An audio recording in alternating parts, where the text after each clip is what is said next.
저는 길다면 길고 짧다면 짧은 3년이라는 연애 끝에 결혼을 했습니다. 제 모든 것을 걸어도 아깝지 않을 만큼 사랑했던 남자와 평생을 약속했죠. 그 남자의 이름은 조성재였고 참 다정하고 세심한 사람이었습니다. 연애하는 3년 동안 제 생일은 물론이고 사소한 기념일 하나 허투루 넘기는 법이 없었는데요. 제가 흘려 하던 말도 기억해 두었다가 서프라이즈로 감동을 주곤 하던 완벽한 연인이었습니다. 주위 친구들은 모두 저를 부러워했어요. 저렇게 한결같이 너만 바라보는 남자를 만났냐면서요. 저 역시 제가 참 운이 좋은 여자라고 굳게 믿어 의심치 않았습니다. 연애 시절 우리는 서로의 관계에 대해 깊은 이야기를 나눈 적이 있었습니다. 30대 중반을 향해 가는 나이에 서로가 첫사랑일 수는 없으니 지난 연애에 대해 솔직하게 털어놓고 쿨하게 넘어가자고 했었죠. 그때 성재는 저를 만나기 전에 만났던 전 여자친구 한소영이라는 여자에 대해 이야기했습니다. 약 2년 정도 교제했었다는데 최악이었다며 치를 떨면서 얘기를 했었죠. 이기적이고 허영심도 많고 자신을 너무 지치게 만들어서 헤어지는 과정조차 안 좋았다면서요. 진짜 생각조차 하기 싫은 여자야. 걔랑 헤어지고 혜진이 너를 만난 건 내 인생 최고의 구원 같아. 성재는 제 두 손을 꼭 잡고 그렇게 말했습니다. 지난 연인에 대해서 상처가 많았기에 저는 오히려 이 사람에게 더 좋은 사람이 되어주고 싶다고 다짐했었어요. 그렇게 사랑을 키워오다가 결혼을 하게 되었습니다. 결혼식이 끝나고 하와이로 신혼여행을 떠나게 되었죠. 하와이에서의 시간은 너무 행복하고 좋았습니다. 저희는 먼 훗날 태어날 아이의 이름도 지어보고 10년 뒤, 20년 뒤 함께 그려나갈 미래를 얘기하곤 했죠. 그런데 모든 것이 무너져 내린 것은 신혼여행의 마지막 날 밤이었습니다. 한국으로 돌아가기 전날 아쉬운 마음에 밤 늦게까지 와인을 마셨는데요. 남편은 피곤했던 탓인지 어느새 골아 떨어지더라고요. 하지만 저는 아쉬운 마음 때문에 쉽게 잠이 오지 않아 뒤척이고 있었습니다. 그때 침대 옆 혀탁에 올려둔 남편의 휴대폰에서 진동음이 울리는 거예요. 평소라면 남편의 휴대폰을 굳이 보진 않았을 겁니다. 하지만 너무 늦은 시간이어서 그랬는지 아니면 잠이 오지 않아서 그랬는지 홀린 듯이 협탁으로 손을 뻗어 휴대폰 화면을 확인했습니다. 그런데 그 순간 제 심장은 발밑으로 쿵 하고 떨어졌어요. 왜냐면 미리 보기 알림창에 뜬 발신자의 이름이 바로 한소영이었거든요. 남편의 전 여친 이름이었죠. 이 여자가 왜 연락을 했지? 머릿속이 하얘졌습니다.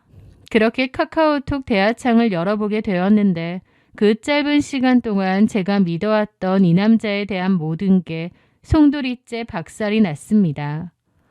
하와이 바다 보니까 네 생각 진짜 많이 난다. 여기 풍경 진짜 끝내주는데.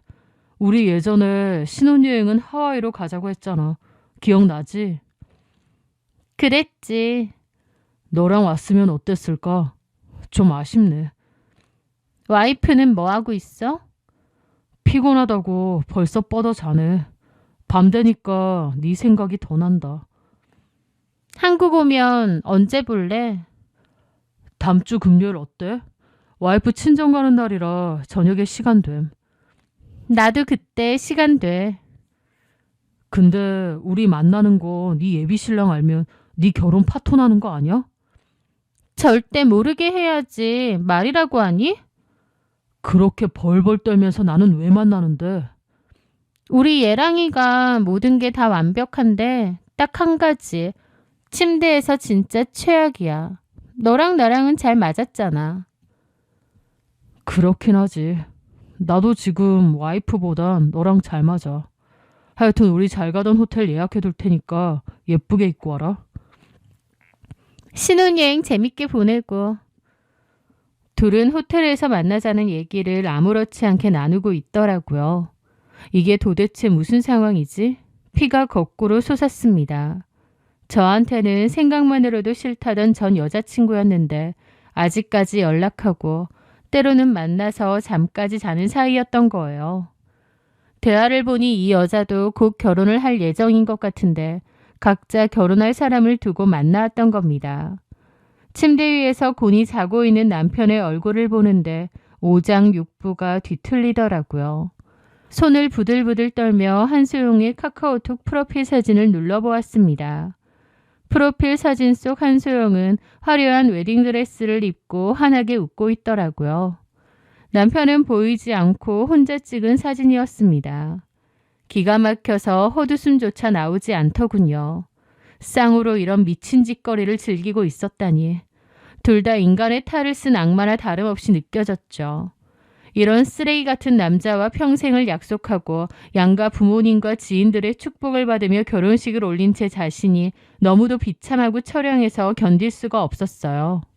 저는 일단 제 휴대폰을 꺼내 남편과 그 상간녀가 나눈 모든 대화 내용, 그리고 그녀의 웨딩드레스 프로필 사진까지 전부 찍었습니다.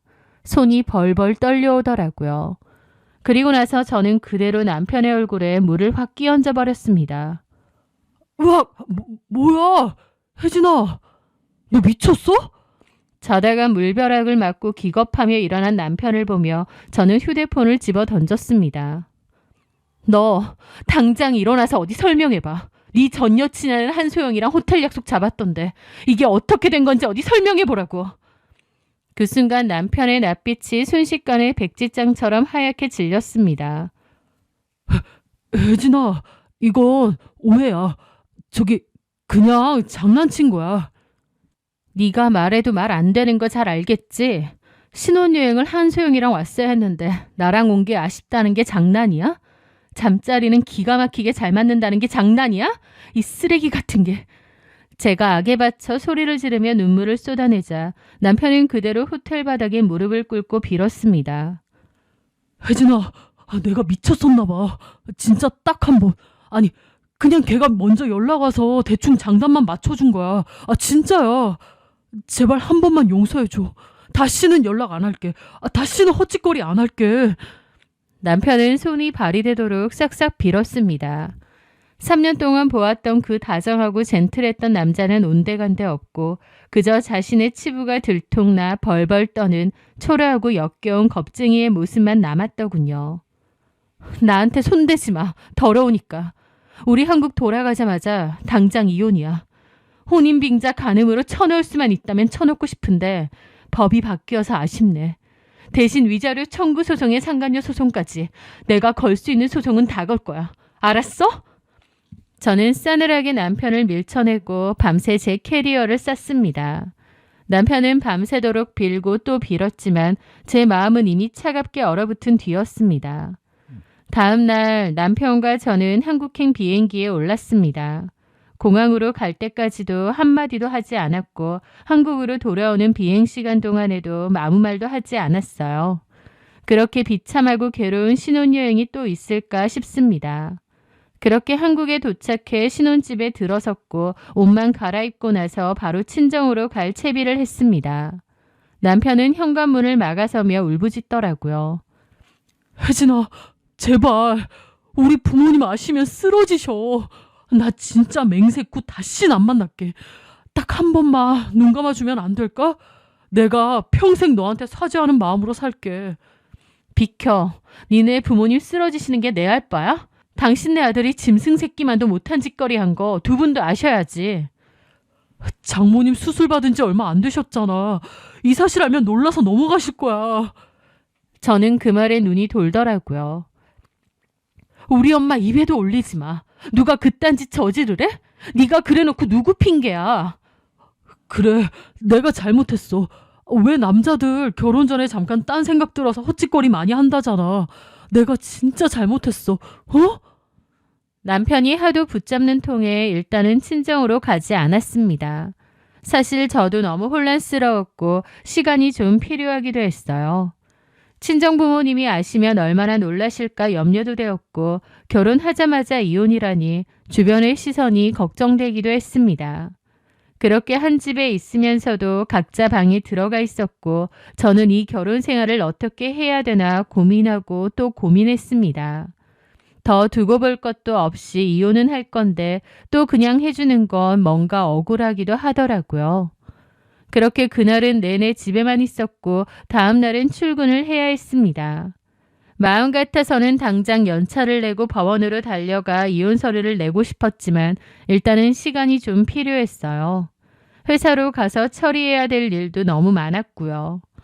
무거운 발걸음으로 사무실에 들어서자 동료들이 여행 잘 갔다 왔냐며 신혼여행은 어땠냐며 해맑게 인사를 건네왔습니다. 속으로는 피눈물이 흐르지만 애써 입꼬리를 끌어올리며 네, 뭐 괜찮았어요 라고 영혼 없는 대답을 했습니다. 그렇게 일단 오전 업무를 정신없이 쳐냈고 이혼 전문 변호사를 알아보기 위해 몰래 인터넷으로 알아보고 있었습니다. 그런데 사내 메신저에 전체 알림이 울렸어요. 영업팀 부장님이 올린 공지사항이었습니다.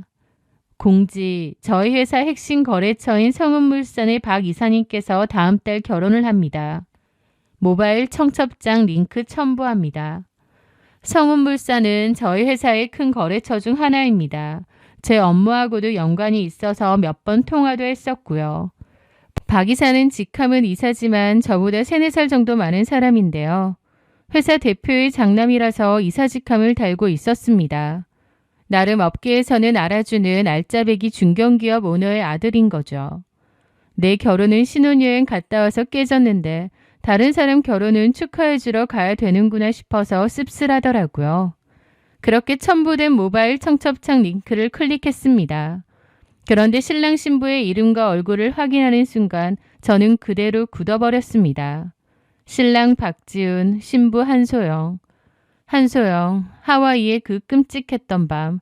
제 남편 조성재의 카톡 프로필에서 보았던 그 여자가 거기에 있는 거예요.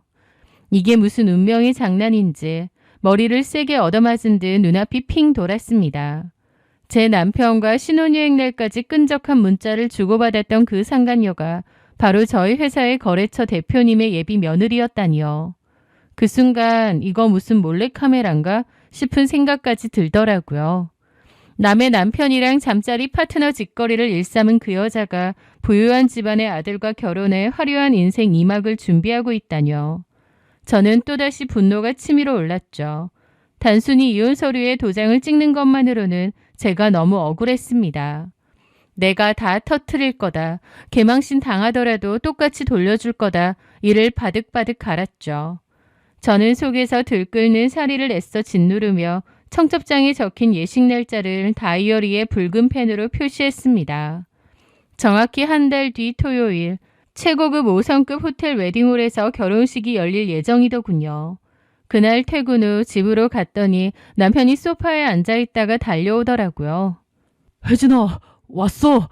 자기가 혹시 안 올까봐 너무 걱정했어. 저는 남편의 가증스러운 얼굴을 봤습니다. 남편의 얼굴을 볼 때마다 저 말고 전 여친이랑 신혼여행을 왔으면 어땠을까라고 했던 게 자꾸만 떠올라 괴롭더라고요. 자기야, 내가 진짜 하루 종일 생각해봤는데 내가 진짜 죽일 놈이야. 내 인생 다 바쳐서 속죄하면서 살 테니까 한 번만 용서해주면 안 될까? 저는 남편을 가만 보며 차갑게 가라앉은 목소리로 말했습니다. 그래, 나도 생각 많이 해봤는데 솔직히 당장은 주변에 알리기도 창피하고 부모님 걱정도 되고 또 나도 결혼을 이렇게 없는 게 맞는지 많은 생각이 들어. 내가 너한테 딱 한 달 시간을 줄게. 그동안 네가 어떻게 하는지 지켜보고 결정할 거야. 내가 이 결혼 생활을 계속할 이유가 있는지 없는지. 남편은 제 말에 화색이 돌았습니다. 제가 자신에게 일말의 기회를 주었다고 착각한 것 같더라고요. 사실 저는 이미 신혼여행지에서 마음을 먹었습니다. 이 인간은 고쳤을 인간이 아니다. 바로 이혼이다라고요. 하지만 저는 저의 계획을 위해 일부러 한 달간의 시간을 준 거죠. 그로부터 한 달이라는 시간 동안 남편 놈은 정말 헌신적인 척 했습니다. 맞벌이지만 집안일도 자기가 다 하고 제 눈치를 살폈어요. 이 정도면 자기를 용서해 주겠지라는 표정으로요. 저는 남편의 그런 모습이 치떨리게 얄미웠습니다. 제가 신혼여행 때 그 카톡을 발견하지 못했더라면 세상에서 제일 다정다감한 남편이라고 생각하면서 이 결혼 정말 잘했다 싶었을 거예요. 하지만 저는 모든 걸 알았잖아요. 남편이 얼마나 가증을 떠는지요. 그리고 그런 생각에 쐐기를 박는 사건이 하나 더 있었습니다. 솔직히 저도 사람인데 남편이 그렇게 저한테 잘하려고 하고 반성하는 모습 보이고 하니까 마음이 좀 흐려졌던 것도 맞아요. 그냥 덮고 지나갈까라는 생각도 조금은 들었고요. 그런데 계속 의심이 들더라고요. 뭔가 제 뒤통수를 칠 것 같은 생각이요. 그래서 하루는 날 잡고 남편의 폰을 몰래 다시 살펴봤습니다. 그런데요. 혹시나가 역시나더군요. 남편 놈은 진짜 반성한 게 아니었어요. 여전히 그 여자랑 카톡 중이었거든요. 들켰다며? 괜찮아? 그래도 아직 이혼 안 당했네. 내가 매일같이 싹싹 빌고 있어. 너 비는 거 잘하잖아. 나랑 사귈 때도 잘 그랬잖아. 비는 거 전문이지. 니네 와이프도 봐준대? 봐줘야지. 이렇게까지 납작 엎드려 기는데. 가끔은 진짜 자존심 상해서 그냥 다 때려치우자 하고 이혼 갈기고 싶거든? 근데? 바람 피워서 결혼 한 달도 안 돼서 이혼한다고 소문낼지도 모르잖아. 톡 까놓고 한 1년만 지났어도 내가 이렇게 안 빌었다. 근데 너 나한테까지 피해오게 하지 마. 네가 하도 만나달래서 몇 번 만나는 줬는데 나한테까지 피해오게 만들면 나도 가만 안 있어. 와, 같이 즐겨놓고 바로 발빼네. 그래, 네 말대로 우리 즐기기만 했잖아. 별다른 마음 있는 것도 아니고 그냥 잠자리 파트너 그 이상도 이하도 아니잖아. 나 곧 결혼해야 되는데 문제 생기게 하지 마. 진짜 가만 안 있어. 와, 진짜 치사하네. 너는 항상 그런 식이지? 그럼 같이 망하자는 거야 뭐야. 네가 등신같이 들켜놓고. 난 안 들켰어 우리 예랑이한테. 내가 카톡 다 지우라고 했지. 너는 매번 그게 문제야.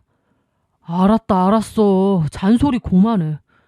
하여튼 네 마누라 신기는 알아서 잘 풀고 괜히 내 연락처 넘기거나 하는 일 없도록 해. 이 카톡도 바로바로 지우고.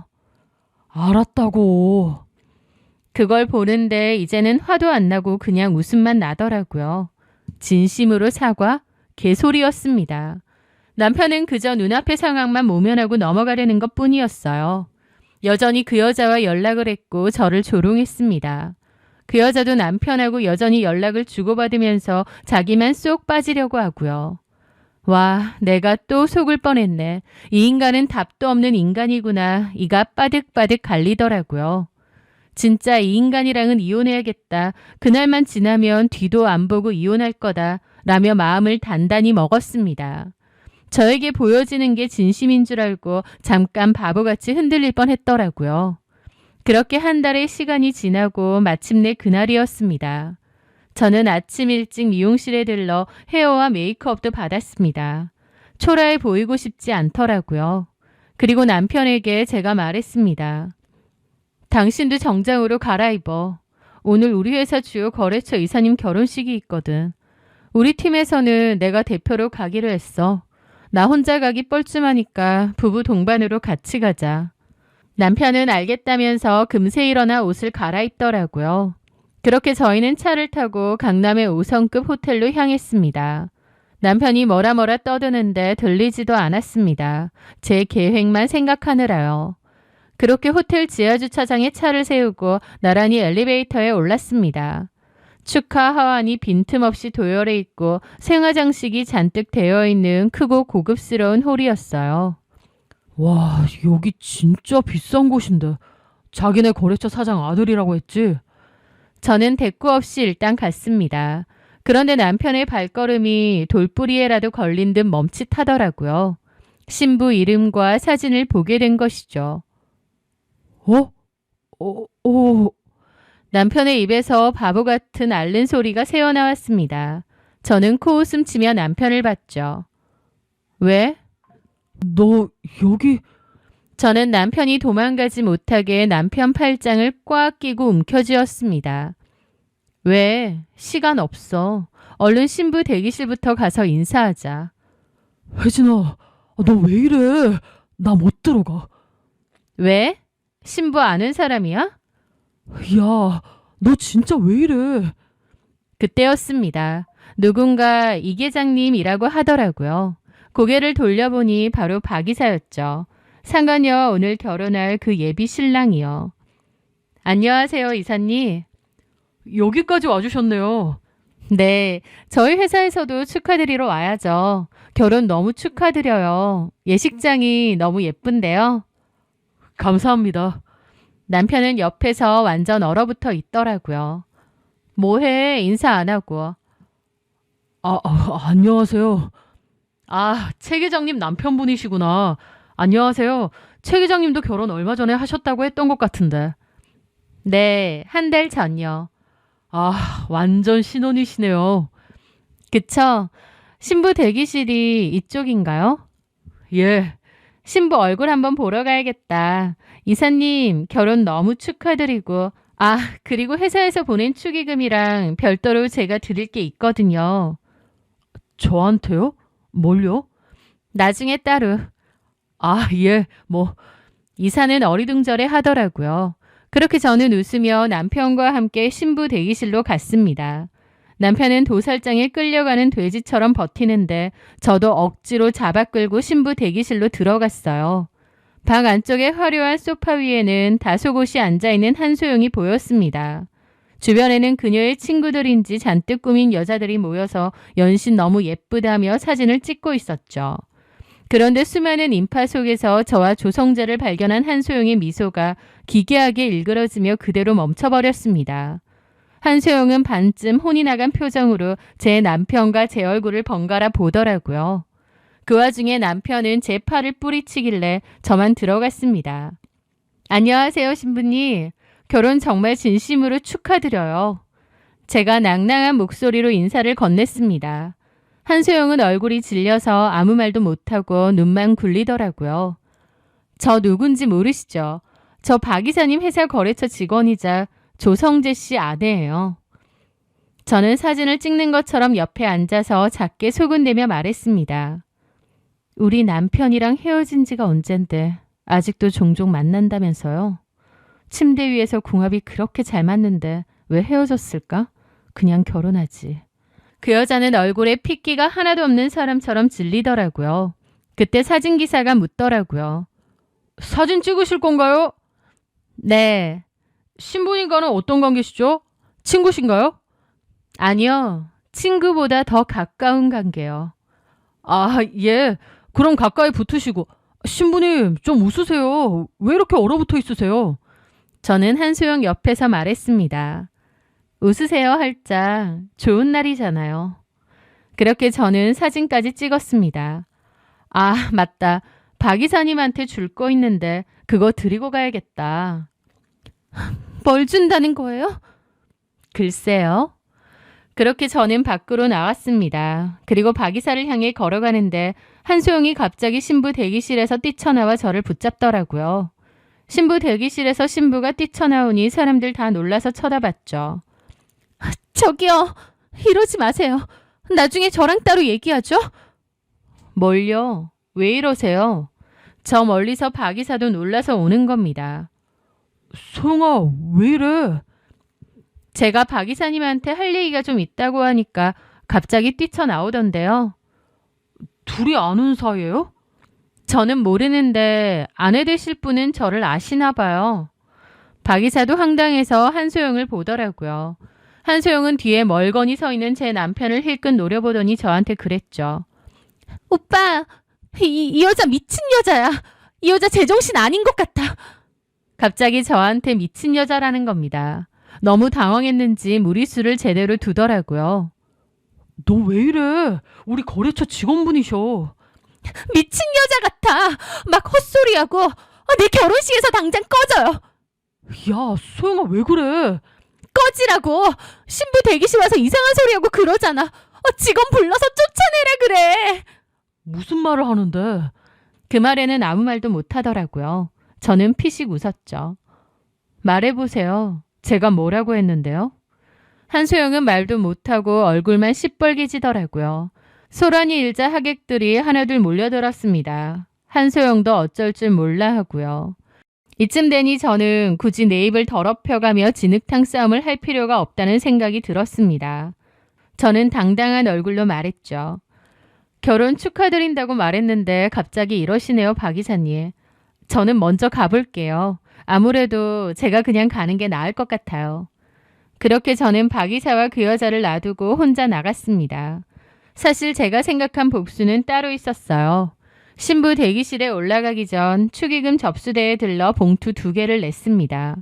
하나는 회사 측에서 보낸 축의금이 담겨 있는 봉투고 또 다른 하나는 제 남편과 한소영이 나눈 대화 캡처가 들어있는 봉투였죠. 저는 사실 그걸 전해주러 온 거였습니다. 한소영을 만나서 직접 무언가 할 생각은 없었어요. 그런데 한소영이 제발 저려 먼저 저 난리를 친 거였죠. 저는 먼저 웨딩홀을 빠져나가고 있는데 남편이 따라와서 제 팔을 잡더라고요. 야, 너 이러려고 나한테 결혼식 같이 가져간 거야? 와, 진짜 미쳤네. 미친 건 너랑 한소영이지. 너 나 용서해줄 생각도 없었지? 나 엿먹이라고 이랬던 거지? 저는 웃으며 말했습니다. 신혼여행 가서 전 여친이랑 호텔 잡을 궁리나 하던 네가 진짜 미친 거 아닐까? 너 나한테 한 달간 기회 달래놓고 그 뒤로도 한소영이랑 낄낄거리며 내 뒷담했지? 내가 모를 줄 알았니? 그 말에 남편 놈은 아무 말도 못하더라고요. 반성 같은 소리 하네. 우린 오늘부로 끝이야. 짐은 내 알아서 뺄 테니까 너는 네 그 소중한 잠자리 파트너 한소영이나 잘 달래주든가. 내가 결혼 선물 하나 보냈으니 걔 결혼도 금방 파토 날 거다. 너 한소영이랑 같이 신혼여행 가고 싶다고 했지? 너무 잘 됐네. 한소영도 결혼 파토 날 테니까 둘이서 신혼여행이나 가, 하와이로. 제가 축의금 봉투에 넣어 보냈던 두 사람이 주고받은 노골적인 카톡 대화들은 고스란히 박이산의 가족들이 봤을 겁니다.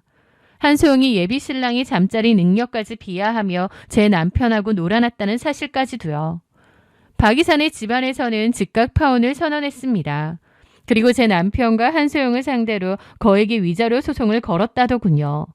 저 역시도 지체 없이 변호사를 선임해 조성재와 한소영을 상대로 위자료 청구 및 상간소송을 진행했습니다. 그렇게 며칠 뒤 제 짐을 챙기러 신혼집에 들렀을 때였습니다. 현관문을 열자마자 거실에서 조성재가 누군가와 고성이 오가는 통화를 하는 소리가 들리더군요. 아마 한소영인 것 같았죠. 한소영이 쌍욕을 퍼붓는 것 같았고 조성재도 핏대를 세우며 싸우고 있더라고요. 야, 너만 망했냐? 왜 나한테 지랄인데? 나도 똑같이 소송당했거든? 네 결혼 파토 난 걸 왜 내 탓을 해? 나도 이혼당하게 생겼는데. 네 결혼만 무사하면 단 줄 알았어, 이기적인 년아? 둘은 절천지 원수가 되어 싸우고 있더라고요. 추잡한 짓을 그렇게 일삼아 놓고 언제까지 속일 수 있을 거라 생각한 건지. 저는 코웃음을 치며 보란듯이 안방으로 들어가 제 짐가방을 들고 나왔습니다. 그 후 긴 법정 싸움이 이어졌습니다.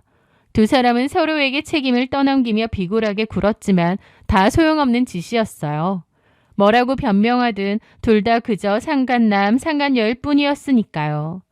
결국 기나긴 소송 끝에 저는 그 둘에게서 두둑한 위자료를 받아냈습니다. 물론 그 과정이 쉽지만은 않았습니다.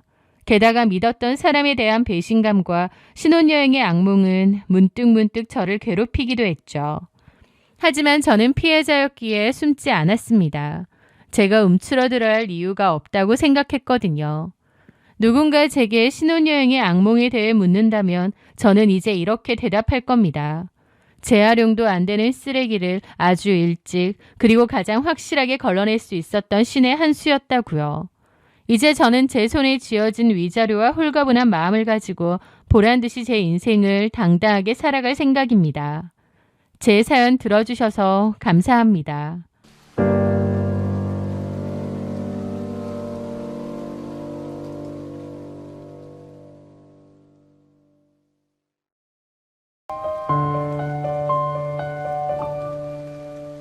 안녕하세요. 저는 지방의 한 조용한 소도시에서 카페를 운영하며 20살 딸아이를 키우고 있는 양선영이라고 합니다.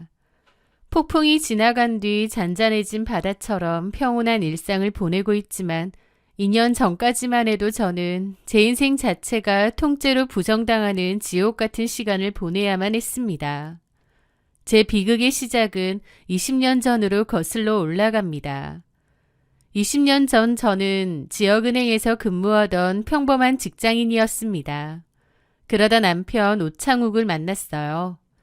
그는 다정했고 저를 세심하게 챙겨주던 남자였습니다.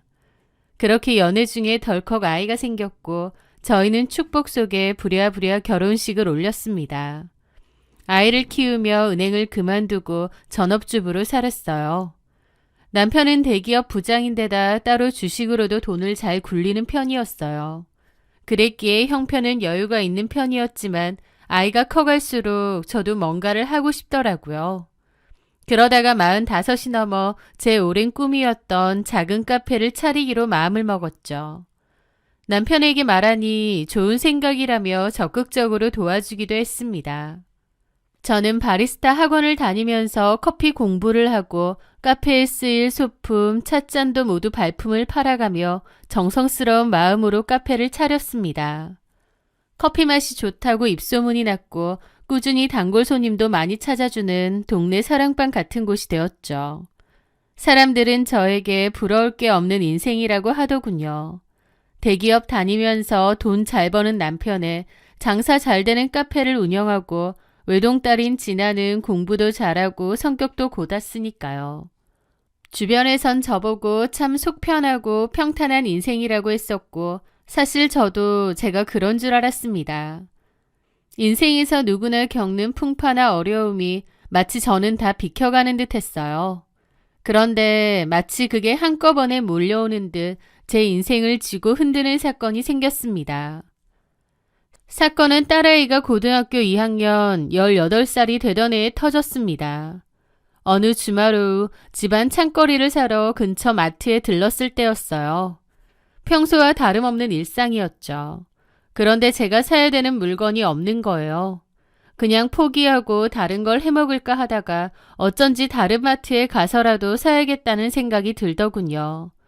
그래서 평소에는 잘 가지 않는 좀 떨어져 있는 옆 동네 마트까지 가게 되었습니다. 거기서 필요한 물건을 고르고 있는데 아주 우연히 저 멀리서 낯익은 등판이 보이는 거예요. 지금 생각해보면 참 지독한 우연이었죠. 그 사람은 바로 제 남편이었습니다. 그런데 혼자가 아니더군요. 남편 옆에는 웬 낯선 여자가 있었죠. 저 여자는 누구지 싶고 얼떨떨 하더라고요. 처음엔 남편 닮은 사람인 줄 알았습니다. 저게 뭐지? 내가 꿈을 꾸나? 저 여자는 뭐지? 너무 혼란스러웠습니다. 저는 바로 남편에게 전화를 했습니다. 어디에요? 저녁에 해물탕 할까 하는데. 나는 늦게 들어가. 거래처 사람이랑 저녁 식사하기로 했거든. 남편은 옆에 있는 여자의 눈치를 보며 아주 뻔뻔히 거짓말을 하더라고요. 그 여자는 옆에서 마음에 안 든다는 듯 팔짱을 끼고 남편 전화통화가 끝내기를 기다리고 있고요. 그걸 멀리서 실시간으로 지켜보는 제 마음은 무너져 내리는 것 같았죠. 저는 간신히 마음을 다잡았습니다. 마음 같아선 당신 지금 누구랑 있는 거냐, 여기가 거래처 사람 만나는 곳이냐 따져 묻고 싶었지만 제 이성이 일단 그렇게 하면 안 된다고 경고를 했습니다. 그리고 이상하게도 남편 옆에 있는 여자의 얼굴도 너무 낯이 익은 거예요. 어디서 봤는데 도저히 어디서 봤는지 떠오르지 않았죠. 알았어요. 끊을게. 저는 일단 전화를 끊었습니다. 그 여자가 남편에게 뭐라고 투덜대는 것 같았고 남편은 그 여자를 달래며 어깨를 감싸서 가더라고요. 저는 일단 멀리서 그 모습을 동영상으로 다 찍었습니다. 그렇게 차로 돌아온 저는 그 동영상을 다시 봤어요. 심장이 미친 듯이 뛰더라고요. 그런데 도대체 어디서 봤을까 곰곰이 떠올리니 그제야 기억이 나더군요. 놀랍게도 그 여자는 저희 카페에서 얼마 떨어져 있지 않은 곳에서 이불 가게를 운영하는 여자였습니다. 한 2년 전쯤이었을 거예요. 이불집을 열었다며 오픈 전단지를 들고 온 적이 있습니다. 할인 많이 한다면서 저보고도 놀러 오라고 하더군요. 그러면서 커피도 한 잔 마셨죠. 코에 점이 있고 머리 스타일이 독특한 여자라 기억에 남았습니다. 제가 워낙 얼굴을 잘 기억하기도 하고요. 그리고 그 뒤로도 한 두어 번은 커피를 마시러 손님으로 오기도 했어요. 바로 그 여자였습니다. 이게 어떻게 된 건지 너무 혼란스럽더라고요. 그날 밤 남편이 귀가하자마자 저는 미친 듯이 따져 물었습니다. 남편은 처음엔 발뺌하다가 제가 찍은 동영상을 내밀자 얼굴이 사색이 되더군요. 이 여자가 거래처 사람이야? 마트에서 미팅하나 보지? 남편은 무릎을 꿇었습니다. 미안해, 여보. 바른 대로 말해. 이 여자 가만 보니 우리 카페 근처에서 이불집 하는 여자 같은데 맞지? 남편은 아무 말도 못하더라고요. 도대체 이 여자랑 어떻게 만난 거야? 바른 대로 말해. 당신 카페 한 번씩 가다가 이불 보러 잠깐 들어갔고 그러다가 당신이 이불 볼 일이 뭐가 있는데? 성옥이 이불 선물해 주려고. 성옥이는 막내 신우 이름입니다. 작년에 이사 갔는데 이불 선물을 하려고 했다는 거예요. 그럼 1년 됐다는 거야? 그 정도. 미쳤네 진짜. 이 여자는 그 와중에 우리 카페까지 와서 커피를 마셔. 내 존재를 알았던 거야? 몰랐던 거야? 몰랐을 거야. 기가 막히네. 당신이 바람을 피고 있을 줄이야 상상도 못했어. 미안해, 여보. 내가 잠깐 어떻게 됐나 봐. 바로 정리할게. 한 번만 봐줘. 하지만 이미 남편에 대한 저의 신뢰는 무너져 내린 뒤였죠. 어떻게 이럴 수 있나 싶어 눈물밖에 안 나더라고요. 20년 가까이 한 입을 덮고 산 사람의 배신은 제 마음을 만신창이로 만들었습니다. 남편은 잠깐 미쳤었나 보다고 계속 빌었어요.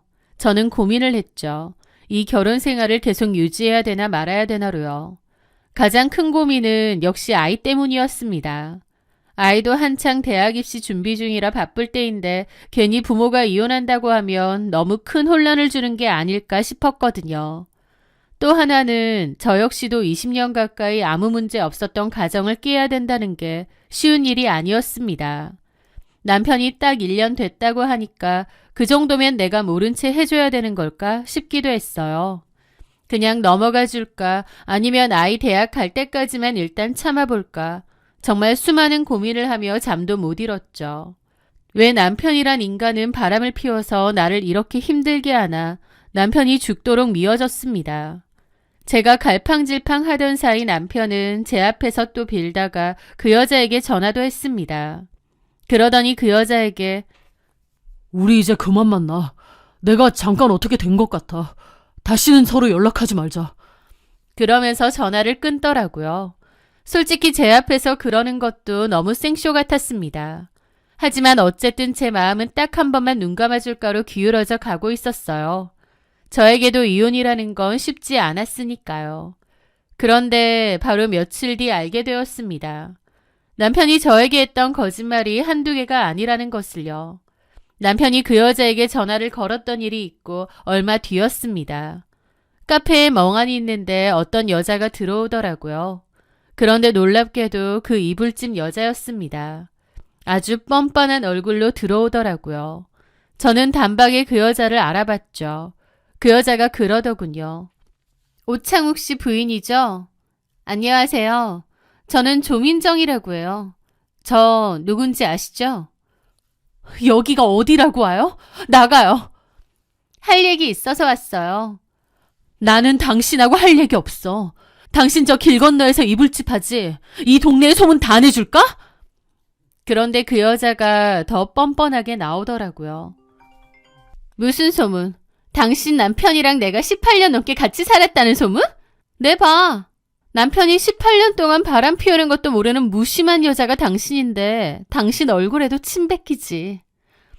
그 말에 저는 심장이 철렁했죠. 그게 뭔 소리야? 18년이라니. 오창욱이 1년 만났다고 했지? 그거 뻥이야. 나 오창욱이랑 18년 넘게 만났고 우리 사이에 아들도 있어. 그러면서 사진까지 보여주는 겁니다. 거기에는 남편과 그 여자, 웬 껄렁한 남자애까지 셋이서 찍은 가족 사진이 있더라고요. 아들이 있다고? 그래. 당신이랑 결혼할 때도 사실 나랑도 만나고 있었어. 오창욱이 당신도 만나고 나도 만나고 있었는데 결국 당신을 선택한 거야. 나는 그럼에도 오창욱을 사랑해서 아들 놓고 따로 살았던 거고. 머릿속이 하얘졌습니다. 1년이 아니라 18년? 그 말인즉슨 제 결혼 생활 전부 동안 남편은 이 여자와 두 집 살림이었다는 소리였습니다. 그 여자는 제가 당황한 얼굴을 보고 신이 나서 말을 이어가더군요. 사실 이불집도 저희 남편이 차려준 거래요. 더 충격적인 건 그 아들의 나이가 우리 딸과 똑같은 18살이라는 거였습니다. 남편은 저와 결혼하던 그 해에 상간녀에게서도 아들을 얻었던 겁니다. 분노로 온몸이 떨려 비명조차 나오지 않았습니다. 그 여자는 아마 남편이 전화해서 헤어지자고 하니 홧김에 저한테 찾아온 모양이었어요. 이판사판이다 이거죠. 그 여자는 폭탄을 던져놓고 저희 가게를 벗어났고 저는 그 자리에 주저앉았습니다. 그리고 가게 문을 닫고 하염없이 울었어요. 그래도 마지막 한 번은 더 남편을 믿어주려 했는데 남편은 끝까지 저를 기만하고 거짓말을 했더군요. 정신을 차린 저는 그 길로 집으로 돌아와 남편의 짐을 전부 싸서 복도 밖으로 내던졌습니다. 그리고 남편에게 전화해서 제가 할 수 있는 모든 쌍욕을 다 퍼부으며 집 내놨으니 갖고 꺼지라고, 우리는 이혼이라고 했습니다. 남편은 왜 이러느냐, 한번 봐주는 거 아니었느냐 하더군요. 저는 개소리 말라고, 그 여자랑 1년 불장난이었을 때야 한번 넘어가 줄까 했던 건데 18년 동안 나를 속이고 심지어 우리 진아랑 동갑인 아들까지 있다는 게 말이 되냐고 악을 썼죠. 남편은 아무 말도 않더군요. 저는 이혼할 거라고 통보했습니다. 그렇게 위자료 소송, 재산분할, 이혼 소송, 제가 할 수 있는 모든 법적 조치를 동원했습니다. 남편은 모든 게 다 탄로나고 나니 더 이상 저를 붙잡지도 빌지도 않더라고요. 저는 남편의 회사에도 모든 사실을 다 알리겠다고 난리쳤는데 남편은 지금 사는 집을 저에게 넘길 테니 제발 조용히 이혼해달라 했습니다. 저도 마음 같아선 동네방네 소문내고 싶었지만 그러면 제 얼굴에 침 뱉기 같더군요. 딸도 생각해서 결국 조용히 처리하기로 했습니다. 저는 결국 그 집을 받기로 하고 20년 가까운 결혼 생활을 청산했습니다. 딸도 충격이 굉장히 컸어요.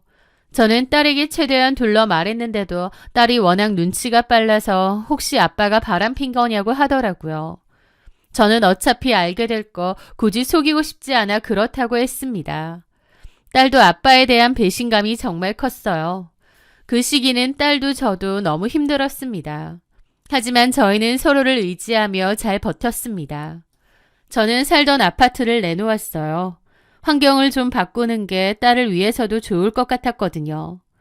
거기에 제가 갖고 있던 돈을 합쳐 카페 근처에 한적한 단독주택으로 이사를 했습니다. 딸은 전부터 단독주택에서 살고 싶어 하기도 했거든요. 그렇게 이사를 가고 환경이 바뀌니 마치 새로 시작하는 것 같고 한결 낫더라고요. 저와 딸은 새로운 집에 적응하며 잘 살아갔습니다. 저희 딸은 기특하게도 부모의 이혼 문제에도 흔들리지 않고 공부에 매진했습니다. 그런데 이 평화는 딱 1년 만에 깨지고 말았습니다. 어느 날 아침 저희 집 옆 주택에 이삿짐 트럭이 들어왔어요. 무심코 대문을 나섰다가 저는 제 눈을 의심했습니다. 이삿짐 트럭 뒤로 내리는 저 익숙하고 뻔뻔한 얼굴을 보았거든요. 바로 제 전남편 옥창욱과 상간녀 조민정이었습니다.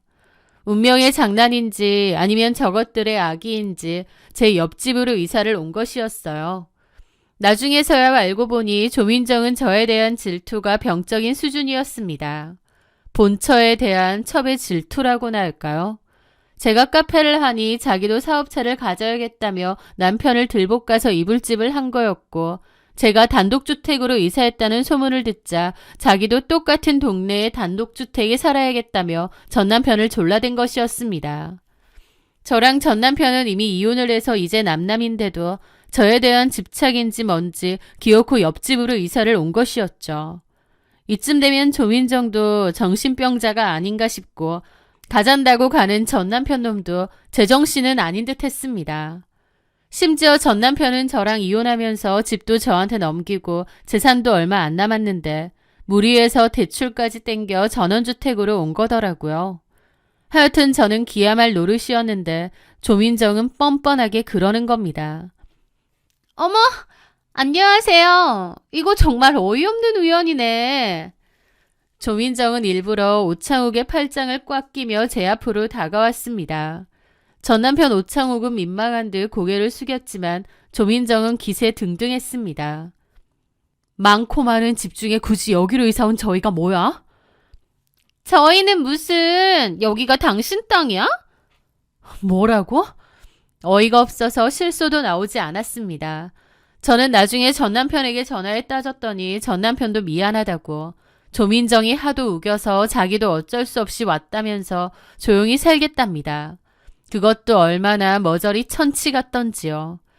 그날 이후로 조민정은 일부러 보란듯이 제 집 앞을 지나다녔습니다. 저 꼬라지 보기 싫어서 당장이라도 다시 이사를 가고 싶었지만 단독주택이라 팔기도 쉽지 않았고, 무엇보다 저것들 때문에 제 소중한 보금자리를 버리고 도망치고 싶지 않았습니다. 그래, 어디 한번 끝까지 가보자. 너희가 얼마나 잘 사는지. 내 눈으로 똑똑히 봐주마. 저는 이를 악물며 커튼을 닫았죠. 하지만 그때는 몰랐습니다. 저 뻔뻔한 조민정이 큰소리치며 들어온 그 집이 사실은 본인들의 무덤이 될 지옥의 시작이었다는 것을요. 옆집으로 이사온 조민정과 전 남편 오창욱의 뻔뻔함은 극에 달했습니다. 아침마다 보란듯이 대문 앞에서 팔짱을 끼고 산책을 나가고, 제가 카페 출근을 하려 밖에 나가서 차를 타면 조민정은 꼭 담장 너머로 고개를 내밀어 비아냥거렸죠. 혼자 벌어 먹고 살기 힘들죠. 역시 여자는 남자를 잘 만나야 돼. 조민정이 그럴 때면 전 남편은 옆에서 헛기침을 하며 제 눈을 피했지만 조민정의 기세는 꺾일 줄 몰랐습니다. 저는 똥이 더러워서 피한다는 일념으로 모두 다 무시했고요. 하지만 그들의 가식적인 행복은 오래가지 못했습니다. 그 집에 진짜 시한폭탄은 따로 있었거든요. 바로 조민종의 금쪽 같은 아들 오경찬이었습니다. 오경찬은 저희 지역의 공업고등학교에 다니는데 실상은 동네에서 알아주는 양아치였습니다. 밤마다 오토바이 굉음을 내며 골목을 휘젓고 다녀서 동네 주민들의 민원이 끊이지 않았죠. 게다가 자기 부모에 대한 폐륜적인 말도 일삼았습니다. 아이씨, 돈 좀 내놓으라고. 없다니까! 너 언제 정신 좀 차릴래? 얼른 오토바이에서 안 내려? 아, 진짜 짜증나게 하래. 그러면서 그냥 오토바이 타고 가버리는 것도 여러 번 봤습니다. 전 남편과 오경찬이 길목에서 큰 소리로 싸우는 것도 종종 봤고요. 18년 불륜 끝에 쟁취한 그들의 스위트홈은 매일 밤 고성과 물건 부서지는 소리가 들리는 아수라장이었습니다. 그러던 어느 날 저녁이었습니다. 저는 퇴근 후 주차를 하고 있는데 오경찬이 웬 여자애 하나를 뒤에 태우고 오토바이를 몰아 집으로 들어오더군요. 뒤에 여자애는 딱 봐도 오경찬과 비슷한 분위기의 여자애였어요. 노랗게 탈색한 머리에 짧은 치마를 입고 있더라고요. 오경찬은 제가 보고 있으니 저를 위아래로 훑어보며 뭘 봐 라고까지 하는 겁니다. 저 싹수 노란 놈이 싸가지 없는 거 봐라 싶어서 이가 갈리더라고요. 그런데 그날 이후 그 탈색머리 여자애가 계속 보이는 겁니다. 아마 그 집에서 같이 사는가 보더라고요. 그런데 한 번씩 보면 그 여자의 배가 점점 부푸는 거예요. 날라리 같아 보여서 그렇지 끽해야 고등학생 같은데 배를 보면 딱 임신한 것 같았죠. 당연히 동네에서도 소문이 쫙 퍼졌습니다. 조경찬이 같은 고등학교 친구인 여자애랑 사고를 쳐서 임신을 했고 그 여자애를 데리고 아예 그 집에 짐을 싸들고 들어왔다는 거예요. 그 길로 여자애는 고등학교를 중퇴했고 오경찬만 일단 고등학교에 다닌다고 했죠. 20살에 결혼을 할 거라나 어쨌다나 그러고요. 카페 단골 손님들이 전해주는 소식에 기가 막혔습니다.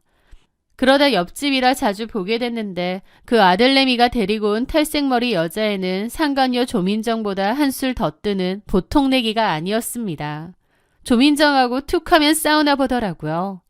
조민정이 자기 엄마 뻘인 데다 저 집까지 들어왔으면 며느리나 다름없는 존재인데 자기 시어머니나 다름없는 조민정하고 저렇게 욕을 하며 싸우다니. 진짜 저 집도 어지간하다 싶고 어찌나 한심하던지요. 가끔 보는 전 남편은 마음고생이 심한지 갈수록 헬쑥해지더라고요. 그런데 진짜 사건의 정점은 따로 있었습니다.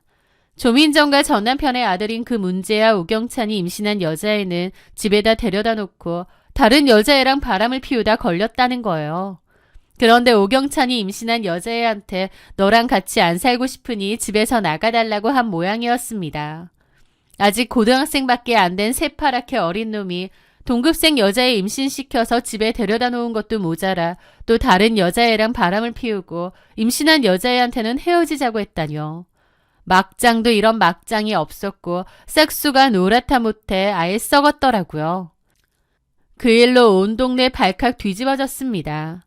어떻게 뒤집어졌냐고요? 그 임신한 여자애의 부모님이 전 남편 집에 들이닥쳤거든요. 자기 딸애가 임신한 것만도 눈이 뒤집히는데 그래도 20살에 결혼한다고 해서 그 집으로 보낸 거랍니다. 그런데 이제 와서 임신한 여자애더러 도로 너네 집에 가라고 하니까 그 집 부모가 눈이 돌아서 달려온 거죠. 전 남편은 그 여자의 아빠한테 멱살 잡힌 채 마당으로 끌려 나왔고 조민정은 그 여자의 엄마랑 머리채 잡고 싸우고 있는 거예요. 그 와중에 그 아들내미는 도망갔는지 코빼기도 안 보이더라고요. 이 쌍놈의 집이 남의 딸 인생을 망치고 어쩌고 고함을 지르니 그 와중에 뭘 잘했다고 조민정은 당신 딸 인생은 진작에 망친 인생 아니냐는 소리까지 하더라고요. 그 말에 그 여자의 엄마가 정말 요절낼 작정으로 조민정 얼굴에 주먹을 날렸고 조민정이 코피를 흘리며 살려달라고 맨발로 도망치다가 잡혔습니다. 저는 당연히 옆집이다 보니 너무 소란스러워서 나왔다가 그 광경을 직접 보게 됐어요. 이미 동네 몇몇 사람이 말리고 있고 어떤 사람은 경찰에 신고도 해주더라고요.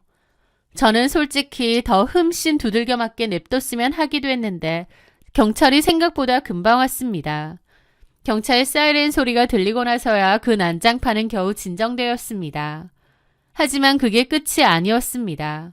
그 문제의 아들 오경찬이 아주 가지가지 했더라고요.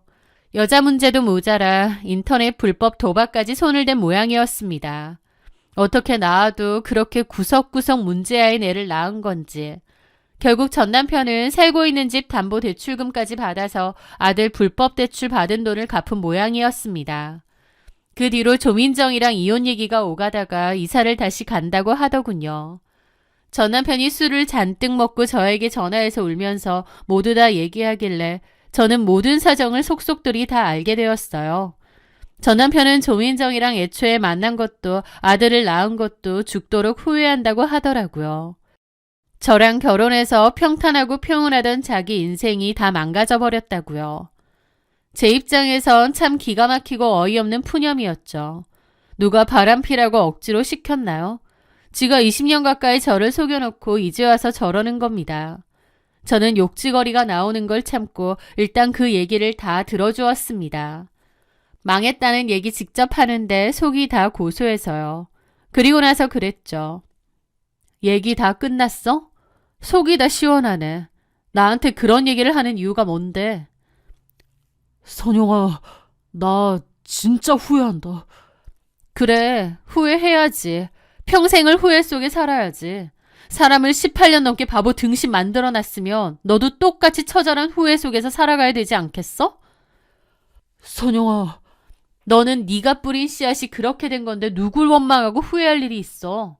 내가 들어보니 영판 네 아들 맞네. 고등학생밖에 안 된 게 동급생 임신시킨 것도 모자라 다른 여자애랑 바람. 오창욱 아들 맞네. 나 그 여자랑 이혼하고 싶다. 이혼은 개뿔. 이제 네 와이프고 네 아들이야. 네 가족이라고. 너랑 아주 잘 어울리는 가족인데 잘 건사하고 살아. 다시는 나한테 전화하지 말고. 나는 이제 너네 가족하고 눈꼽만치도 엮이고 싶지 않아. 뭐랄까 똥물 튀는 것 같은 기분이거든. 저는 그렇게 전화를 끊어버렸습니다. 얼마 뒤 전 남편과 오민정은 이사를 갔습니다. 18년 불륜의 결실로 얻은 그 자랑스러운 아들은 결국 전 남편의 목을 조르는 칼이 되어 돌아왔더군요. 1년 전 기세등등하게 이사와 값비싼 가구들을 들이던 모습은 간데없고 낡은 트럭 한 대에 겨우 몇 가지 짐만 실은 초라한 모습으로 떠났죠. 그들이 떠난 뒤 우리 동네 그리고 저희 집은 다시 예전의 평온을 되찾았습니다. 옆집에서 툭 하면 고성방가가 나서 힘들었는데 이제는 조용하고 평온해졌어요. 인생은 참 묘하다는 생각이 듭니다. 남의 눈에 피눈물을 흘리게 하고 얻은 행복은 결국 더 독한 피눈물이 되어 돌아오고 오물은 결국 자기들끼리 섞여 썩어가기 마련이니까요. 제 인생의 진짜 봄날은 50살이 된 지금부터 시작인 것 같아요. 제 긴 사연 들어주셔서 감사합니다.